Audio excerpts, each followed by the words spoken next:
Babae. Nabubulo lang ka, dali mo. Oh, tapit mo. No, nagkita kami. Ano yan, nakapilter? Hindi. Dapat sayaw tayo. Nagkita kami. Ano, hawak mo ang beat? Hawak mo ang beat. Oh, hawak mo ang beat. Hawak mo ang brief ba yun? Ang sama, ano? Hindi, yung iba na lang. May iba rin naman, di ba? Hindi lang. Bakit mo ipinost yung ano nandun tayo sa Kalawag? Oo, naalala ko. Grabe. Ang saya natin nun. para bang inano mo ako nun. Ano yun? Nakahawak ka eh. Kaya hinihila mo ako sa pikod. Rolling. Ano din ako eh.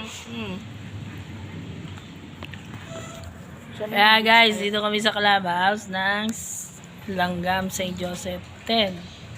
Tama ba? St. Joseph 10. Anong phase ba to?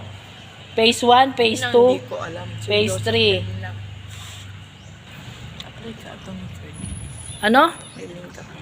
Ano yun? Apply ko lang. Maganda. Ano yun? Para saan yun? Credit card. Pwede ka mag-loan. Si ano yun? Bigay sa akin si Mabel. At yung si ano. Yung friend din na ano. Si ano. Si Derek Conrad. Yung bigay din. Meron na sila. Na? Ay, yung link ko ibigay mo. Nakukuha yung card within 3 days.